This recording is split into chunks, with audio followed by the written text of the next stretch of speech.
DIY 教室人工芝選びで確認すべき5つのポイント。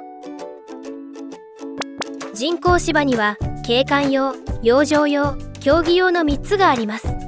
今回はお庭の DIY で使用される景観用リアル人工芝の選び方をご紹介します。まず1つ目のポイントは芝丈の違いです。リアル人工芝の芝の高さは 20mm から 40mm が一般的です。芝丈が長いほどクッション性が増し、価格は高くなる傾向があります。2つ目のポイントは密度の違いです。人工芝の密度とは一定の面積に生えている人工芝のパイルの密度です。密度も芝丈と同じくらいクッション性を左右します。密度が高いほど芝が倒れにくく、クッション性が良くなります。倒れにくさには密度のほかパイル形状も大きく影響します。3つ目のポイントはパイル形状の違いです。形状によって芝の倒れにくさと肌触りが異なります。最も倒れにくい V 型は触るとチクチクしてしまいます。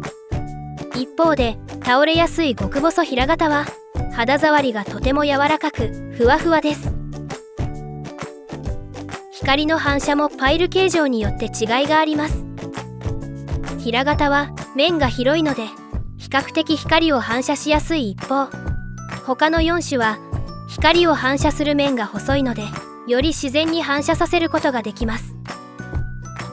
C 型と平型に同じ条件で光を当てて比べると平型は強く反射する部分があるのがわかります。4つ目のポイントは裏面の違いです。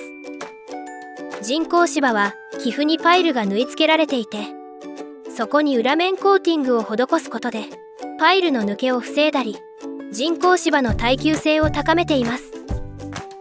一般的には SBR ラテックスが使用されていることが多く、高機能なものにはポリウレタンが使用されています。ポリウレタンはより丈夫で抜けにくいのが特徴です。 SBR ラテックスは価格が安く耐久性もありますが、ポリウレタンに比べると水に弱く、屋外で長期間使用した場合にひび割れや剥がれが起こる可能性があります。5つ目のポイントは機能性です。人工芝の機能には遮熱、静電、抗菌などありますが、必ずしも必要なものではないため用途に合わせて選ぶことをお勧めします。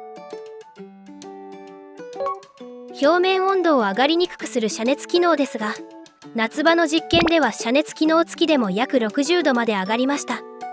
必要に応じて打ち水などの対策を取りましょう。表面の静電気を抑える静電機能はパイル同士の摩擦で起こりやすい冬場の嫌な静電気を抑制する効果があります。人工芝の菌の増殖を抑える抗菌機能。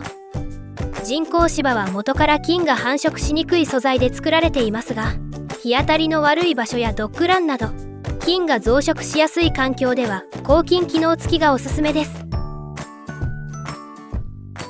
今回は景観用リアル人工芝の選び方をご紹介しました。